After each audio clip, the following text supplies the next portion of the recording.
go to sleep.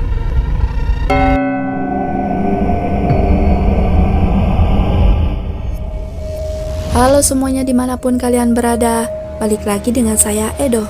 Pada video kali ini, saya akan kembali merangkum sebuah film berdasarkan kisah nyata yang berjudul A Savannah Haunting tahun 2022. Dan tanpa panjang lebar, kita langsung saja ke filmnya.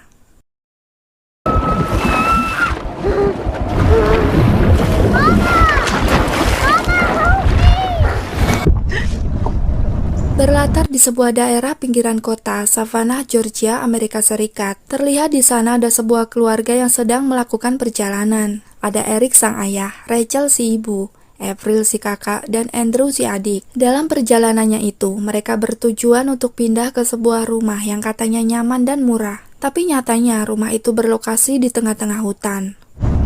Okay. Yeah. Sesampainya di sana, Rachel mulai merasa tidak nyaman karena harus pindah ke rumah ini. Selain itu, ia takut jika malam hari ketika suaminya sedang tidak di rumah, terlebih anaknya masih kecil-kecil. Tapi karena tuntutan pekerjaan suami, mau tidak mau dia dan anaknya harus rela serta pasrah mengikutinya. This is going to cost a fortune. Honey, you don't get a 4-bedroom house on our budget. Eric pun mencoba meyakinkan istrinya dengan menjelaskan bahwa selain rumah ini murah, rumah ini juga satu-satunya tempat yang paling dekat dengan kantor ia bekerja. Walaupun posisinya berada di tengah hutan, tapi demi pekerjaan dia yakin mereka bisa melaluinya. If it doesn't need a little bit of work. Sore harinya, ketika Rachel berbenah dan sedang membuka barang bawaannya, tiba-tiba ia harus dikejutkan dengan sebuah bola mainan yang terjatuh dari atas tangga. Karena penasaran, Rachel pun menaiki tangga tersebut, dan kemudian ia menemukan sebuah kardus yang berisi mainan anaknya. Namun pada saat Rachel membuka sebuah penutup kain, ia dikejutkan lagi dengan melihat sebuah boneka yang dari matanya terlihat sangat aneh.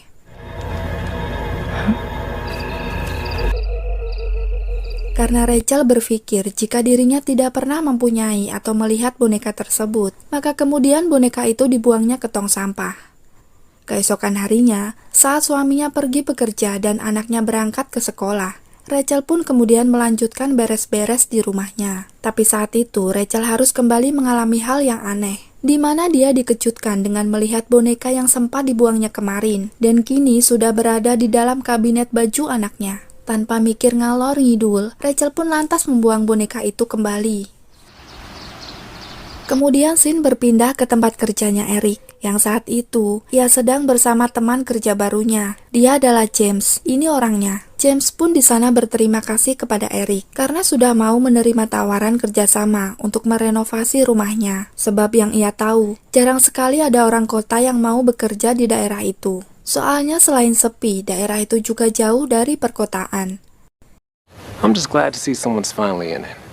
But it's a nice house. James selalu mengatakan kalau ia merasa senang ketika ia mendengar bahwa Eric sudah membeli rumah itu, supaya Eric tidak jauh dari lokasi pekerjaannya. Tapi seingatnya, rumah tersebut sudah tua dan sudah lama kosong, serta jarang sekali ada yang betah tinggal di sana. Been empty as long as I can remember. It'll be a challenge. But I really like fixing up these old houses. Singkat cerita, sore harinya ketika mereka selesai bekerja, Eric mengundang James untuk makan malam di rumahnya dan meminta supaya James juga mengajak keluarganya.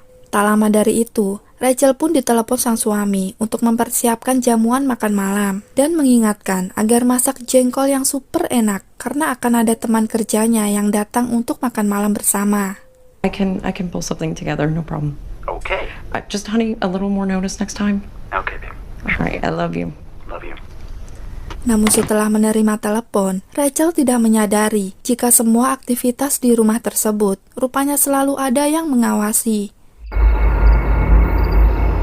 Ketika malam datang, siang pun berlalu. James beserta sang istri akhirnya tiba di rumah Eric. Dia bernama Vanessa. Malam itu suasana di rumah tersebut terasa semakin hangat ketika mereka mulai bercerita tentang pengalaman juga kisah hidup mereka masing-masing. Hingga pada akhirnya, Vanessa bercerita kalau dirinya sebenarnya memiliki sebuah kelebihan yang jarang dimiliki oleh orang lain, yakni sebuah kelebihan seperti indera keenam, yang bisa merasakan hal gaib dan itu diwarisi dari leluhurnya. To actually see it. I actually think it's kind of beautiful. Vanessa pun lantas melanjutkan cerita. Namun saat itu, tiba-tiba saja Andrew mengeluarkan cairan merah dari hidungnya. Kemudian dengan sigapnya, Rachel membawa anaknya itu ke kamar mandi. Dan ketika di sana, Andrew secara tidak sadar kemudian berkata, kalau Rachel sudah membuatnya marah. You made her angry, Mama. Rachel yang kebingungan pun lalu bertanya kepada Andrew apa maksud dari perkataannya. Tapi belum sempat ia menjawab, tiba-tiba saja Eric datang dan memberitahu kalau James dan istrinya akan berpamitan pulang. Saat berpamitan, Vanessa kemudian mengatakan kembali kepada Eric supaya dia dan keluarganya selalu berhati-hati tinggal di rumah itu karena ia merasakan ada sesuatu yang tidak wajar, terutama di ruang bawah tanah rumah tersebut. There is a darkness there, I can feel it. I think you heard too many ghost stories. Dengar ucapan itu, Eric akhirnya tersenyum dan mengatakan jika ia berterima kasih sudah diingatkan. Tapi seingat dia, di rumah tersebut tidak memiliki ruang bawah tanah. Have a good night. You too. I don't want to come back here. Saat tengah malam tiba dan suasana di rumah mulai sangat sepi, terlihat ada bola mainan yang melintas di tengah rumah dan berpindah ruangan. Lalu bola tersebut menghampiri Andrew, juga seorang gadis kecil, yang saat mendekat, kedua bola mata mereka berubah menjadi hitam. Dan ternyata, itu adalah mimpi si Rachel. Perlu diketahui, semenjak Rachel datang ke rumah itu, dirinya selalu dihantui dengan mimpi-mimpi buruk, dari mimpi anak kecil tenggelam, bahkan kegelisahan juga kejadian aneh sering dialaminya, dan semakin hari semakin bertambah. Keesokan harinya, pada saat ia dan anaknya Andrew sedang bermain di taman, anaknya tiba-tiba saja mengatakan kalau orang yang mati dan kematiannya tidak wajar, maka dia tidak akan masuk surga, melainkan mereka akan gentayangan dalam kegelapan.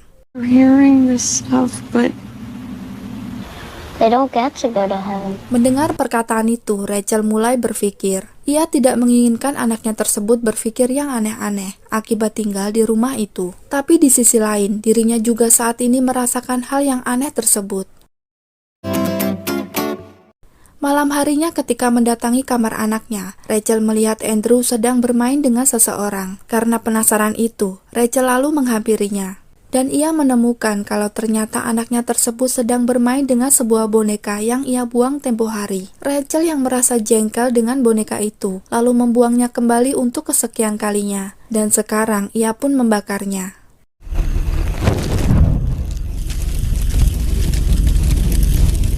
Setelah kejadian itu, keadaan mental Rachel pun semakin memburuk. Tatkala dirinya menjadi sering melihat dan mendengar sesuatu yang janggal di rumahnya itu. Dan karena sudah tak kuat dengan keadaan tersebut, lalu Rachel pun mendatangi seorang dokter psikiater. I know this is going to sound crazy.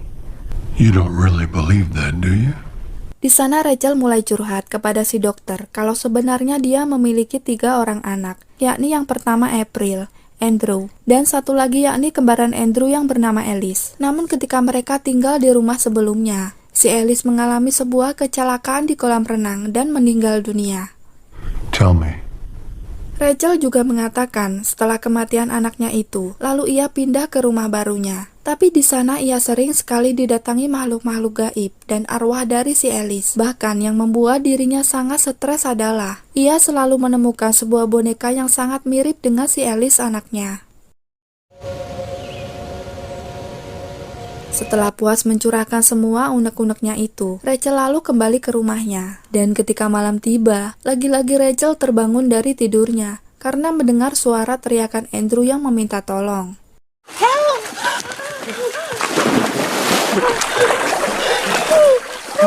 Rachel yang sedang pusing, lalu melampiaskan emosinya dengan memarahi Andrew. Sebab belum saja tenang pikirannya, malah Andrew berperilaku seperti itu. Namun oleh karena bahasa yang digunakan Rachel tidak pantas, Eric pun meminta Rachel untuk diam dan membiarkan anaknya tersebut menenangkan diri.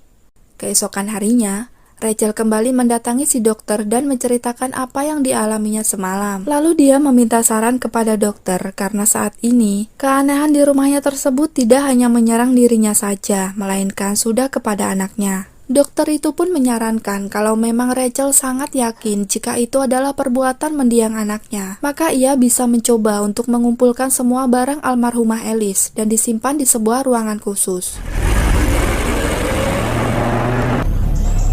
Setelah mendapatkan saran dari dokter itu, kemudian Rachel lantas menelepon sang suami dan meminta seseorang tukang supaya kamar kosong yang ada di lantai 2 bisa diperbaiki. Tanpa berpikir panjang, Eric pun mencari tukang dan datanglah laki-laki yang bernama Mamat untuk memperbaikinya. Namun setelah beres diperbaiki dan semua barang almarhumah Alice sudah disimpan di sana, perilaku aneh Rachel malah semakin menjadi. Tatkala dalam setiap harinya, Rachel selalu berada di kamar tersebut sambil memangku boneka yang ia bakar dulu. Keanehan Rachel tersebut pun sempat dirasakan oleh anaknya April, karena saat itu ibunya seperti orang yang kehilangan kesadaran dan tidak keluar dari kamar tersebut. Saat malam tiba ketika Rachel dan Eric sedang tidur, lagi-lagi Rachel terbangun karena mendengar suara yang memanggilnya. Lalu seketika ia seperti kesurupan dan mendatangi kamar Andrew dengan membawa sebilah pisau. Namun pada saat Rachel akan menghampiri anaknya, alhamdulillah si Eric datang dan langsung menghentikannya. Why do you have a knife? Keesokan paginya, Eric pun pergi ke tempat si dokter yang selama ini sering didatangi oleh istrinya untuk menanyakan perihal apa yang sering diceritakan oleh istrinya akhir-akhir ini. Oh, very well with the death of Alice. Kemudian si dokter tersebut mengatakan bahwa kondisi mental Rachel sedang terganggu karena belum bisa menerima kematian anak mereka yaitu Alice. Mendengar nama itu, lantas membuat Eric nampak sangat bingung, karena dirinya tidak pernah memiliki anak yang bernama Alice. Di sana Eric pun baru menyadari jika omongan si Vanessa malam itu benar adanya. Dan dari sana, ia mulai mengetahui alasan kenapa rumah tersebut dijual murah. Bahkan tidak pernah ada yang mau tinggal di sana lama-lama. Itu semua karena ada sebuah misteri yang sudah terjadi di rumah tersebut. Semakin sadar akan hal itu, Eric kemudian menelepon Vanessa dan menanyakan apa yang sebenarnya sudah terjadi di rumah itu. When their daughter drowned in the pool in the middle of the night. Happened almost immediately. Vanessa lalu menjelaskan apa yang sempat ia lihat. Ternyata jauh sebelum Eric dan keluarganya datang ke sana, ada sebuah keluarga yang menjadi korban. Dan salah satu korbannya adalah seorang gadis kecil yang tiada lain dan tiada bukan yaitu si Alice.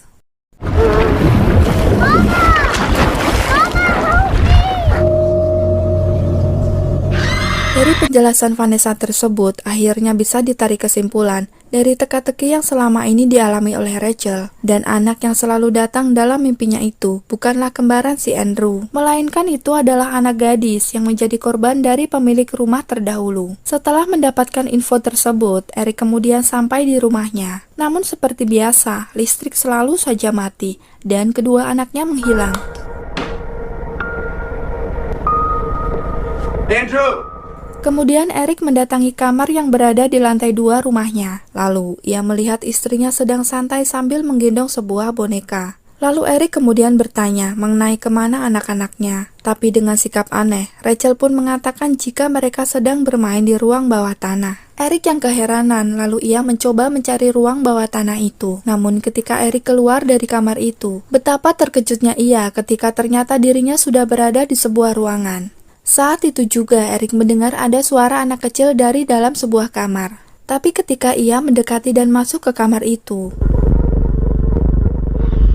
karena ketakutan, Eric pun berlari keluar dari kamar tersebut. Dan setelah itu, ia kembali mendengar alunan musik yang terdengar dari sebuah ruangan. Setelah Eric masuk ke sana, sesuatu yang tidak terduga terjadi. Seperti yang bisa kita lihat di sana, banyak arwah orang-orang yang sedang berpesta dengan pakaian seperti orang pada zaman dahulu. Dan yang lebih mengejutkan saat itu adalah ketika Eric melihat orang yang memimpin pesta tersebut adalah si tukang yang memperbaiki kamarnya, yakni si Mamat. Si Mamat pun menatap Eric lalu mengatakan kalau saat ini ada orang asing yang mengganggu pestanya. Ia meminta supaya semua orang di sana untuk menyingkirkannya. Like their kind into my home. You let them sit at the dinner table. Naas bagi Eric ketika tiba-tiba ada seseorang yang menutup kepala Eric dengan sebuah kain. Lalu saat dibuka, ia pun kembali ke dalam rumah yang asli. Tapi lagi-lagi dia harus merasa terkejut karena si Mama sudah berada di hadapannya. Mamat lalu berkata kepada Eric kalau rumah tersebut bukanlah miliknya, melainkan itu adalah rumahnya. It's my house. Karena ketakutan itu, lantas ia pun berlari dan mencari di mana sebenarnya basement tersebut. Lalu sampailah ia di kamarnya si Andrew. Di sana, Eric akhirnya menemukan sebuah pintu rahasia yang tepat berada di dalam kabinet baju anaknya. Andrew. Tak berselang lama, terdengarlah suara anak kecil dari dalam sebuah kotak yang terkunci. Dan ketika Eric berusaha membuka kotak itu,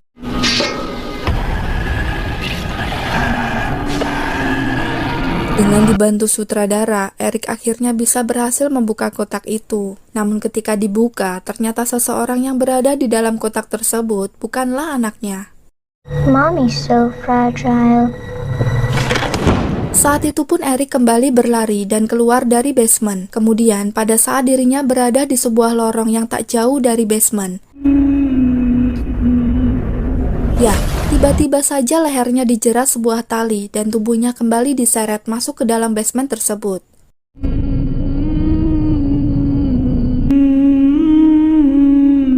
Di akhir film kita dijelaskan kenapa di rumah itu banyak sekali kejadian mengerikan, bahkan sampai bisa memakan korban. Karena dulu ternyata rumah ini dibangun di atas sebuah basement yang dijadikan tempat penyiksaan dan pembunuhan sekaligus kuburan bagi para budak di masa penjajahan. Sehingga rumah tersebut masih menyimpan misteri sampai sekarang. Dan orang yang pernah tinggal di rumah tersebut sering dinyatakan menghilang. Bahkan jika selamat pun, maka mereka akan mengalami jadi ODGJ seperti si Rachel ini, yang bisa jadi akan bertemu dengan si Nina dalam film Menjelang Maghrib.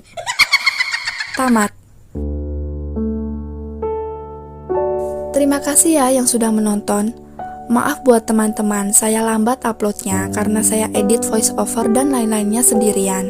Belum lagi, kadang-kadang saya suka terhambat sama tugas-tugas yang lain. Maklumlah, masih belajar dan bukan channel yang besar. Jangan lupa tinggalkan jejak, semoga kalian suka dan terhibur. Saya undur diri, sampai bertemu di video selanjutnya. Gracias.